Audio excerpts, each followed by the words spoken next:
Welcome to Sew Very Easy. My name is Laura, and today let's talk about cutting directional fabric. Cutting a panel which is directional is easy. We're just following those lines, such as this painted peacock. But there are a lot of other fabrics that have a direction. Stripes are directional, and there's also a lot of patterns that are directional. We definitely have all of those coordinating peacocks standing in the same direction. So we can take this into consideration when we're cutting the fabric. Most times we're cutting the fabric along the width of the fabric. So it's folded and we're cutting a piece out from selvage to selvage. And that's great if we want the stripe going in that direction. But if we want the stripe going lengthwise, we need to cut the fabric well on the length. So in order to figure out how to use the striped fabric, I do go right to my pattern and I make notes on my pattern page.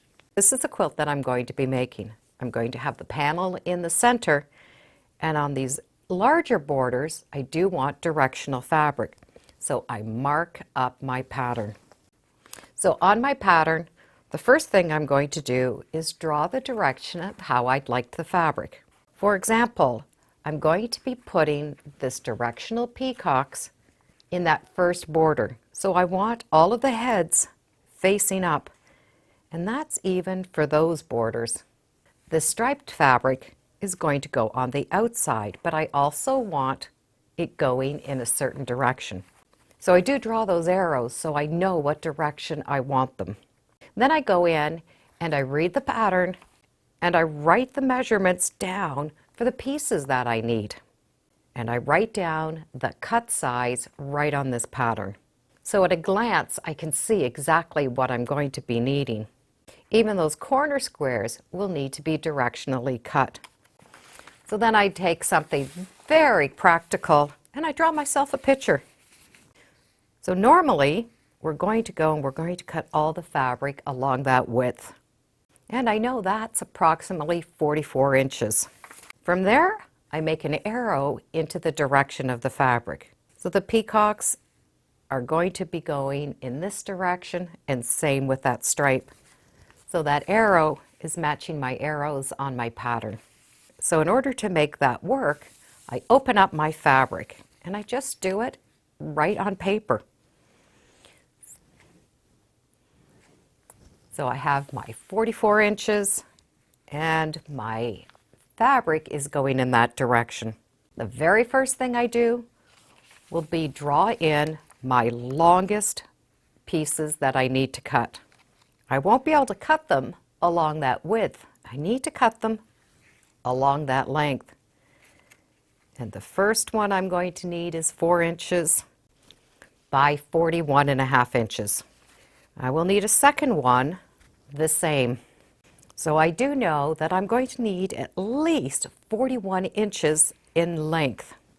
A little math gives me 8 inches up at the top, which means I still have a lot of fabric here. Will that fabric fit on the next piece? And in this case, it does. I need 22.5 inches, and that's also by 4 inches. But I do want that pattern going in this direction. And I will need 2 of those, one for the top and one for the bottom.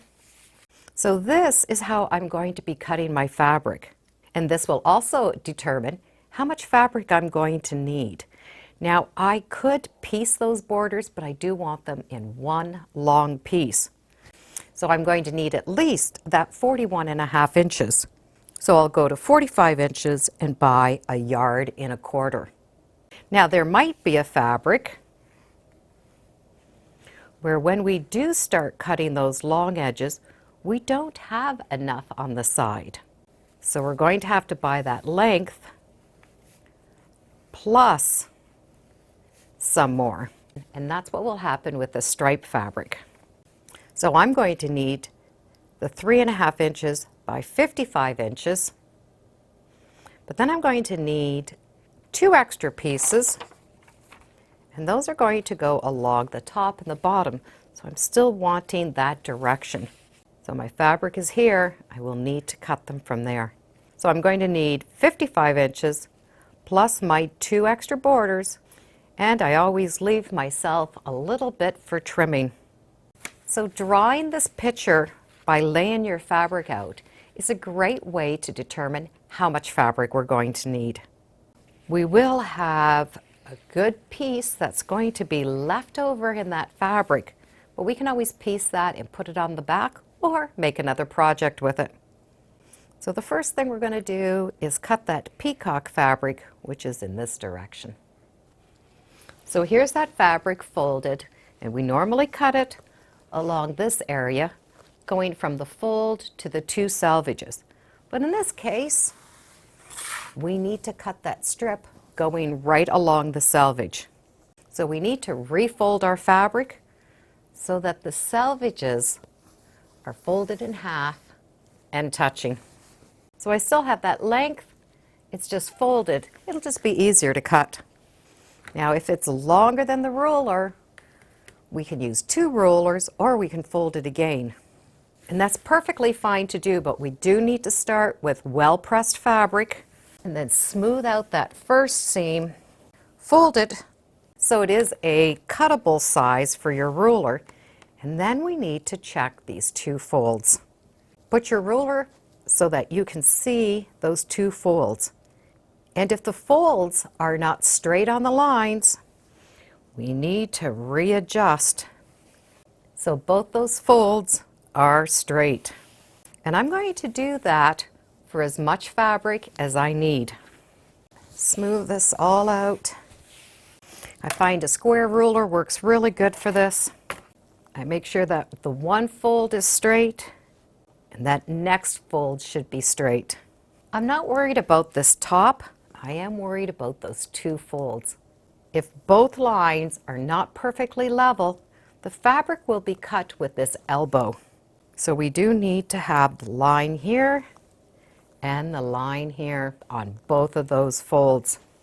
And if I'm cutting 10 inches, I'm going to make sure that that 10-inch is correct on this fold. If I'm doing 15, I'm going to make sure that that line is good for 15 inches. I'd rather have more than less. Now when I line up that long ruler, I have those folds that are matching up. I'm going to be able to trim off this selvage. But just so my fabric doesn't shift, I still put the weight of a second ruler down. So now you can cut your pieces. But I would recommend keeping that fold facing you. So let me turn my mat and cut it, and then I'll take off those 2 strips. So I now have my first 2 long strips that are going in the right direction. Those 2 long strips were those sides, and they were facing up. The next one I still want it facing up, but this time I'm going to be able to cut it this way because it's matching that top. So I'm going to refold that fabric in half so I still have the direction that I want going. In this case, the heads are up. From here, we're going to be able to cut it just like we normally do along that width of fabric. I only have that 1 fold that I need to worry about, so I can take off that selvage and then cut my 4 inches. So I have this nice big piece of fabric left over for another project, or I can use it for the back. So now what we're looking at, I have the directional fabric facing up for both those sides, and I have the top and the bottom also in the same direction. Now that I have this cut properly, I can cut them down to the size that I need. Cutting them a little bit bigger is great because then I can decide where I'm going to have that top cut and where the bottom cut is going to be. For example, I do have his head right here, so I'll cut above the head versus cutting his head off. Because this is near the top, this is going to be more noticeable. And for that top piece, I can do the same thing. I can decide where I'm going to have that measurement and find a piece that I want to look nice in the center. This is a free pattern from Timeless Treasures, and it will work with many, many different fabrics. So I'm going to have my panel in the center and my 2 borders. And of course, we do not need to cut directional for this pattern. I just thought it would look nice. So let me get this sewn and I'll show you how those stripes and those directional fabrics will work for this pattern. As I prepare each unit or each border, I do put them back in the position that I want them in. And that way I make sure I don't get the directions changed. This definitely does take a little bit more time, but I'd rather take the time here than have to do any reverse sewing. This fabric is from Timeless Treasures. It is called Painted Peacocks, and you can really see how that fabric has extended that panel. And because I did have enough fabric, I was able to fussy cut those corners. As I'm cutting fabric that is not as obvious in the direction, I will put arrows in the selvages, and then when I finish trimming those down, I will put the arrows in the seam allowance. So this is going to be stitched inside so you're never going to see it, but it's going to help me keep the direction that I want to go in. And that stripe border is now all going in the same direction. One thing that I do want to mention that I didn't do in this quilt because, well, I totally forgot about it, is if you are doing a striped border, do the smallest top border first. So in this case, I did sew that side and the top last, which is normally the way we do it. We do the longest seam and then the shorter one. But in this case, because we were doing a stripe, I should have done that top piece first and then did the long seam. So this border would have been longer and you would not have seen that seam. The stripes would have just blended right into that corner. Not that this doesn't look nice, it's just this would have made it look seamless. Just something to keep in mind when you are doing these striped borders. I was following the pattern, so the pattern did have us do the sides first and the top, so I did follow it. But if I'm doing it again, I would definitely reverse those and make the adjustment on the measurements. Directional fabric is a lot of fun to use. It's all learning on how much fabric are we going to need and how are we going to cut it. It's just a matter of cutting it on the length of the fabric versus the width of the fabric. And that will give us one long piece to frame what we're needing to do. And this pattern definitely showcases that type of fabric.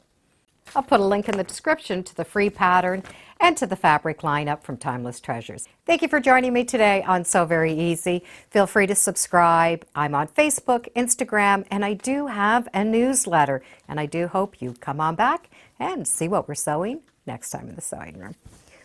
Bye for now.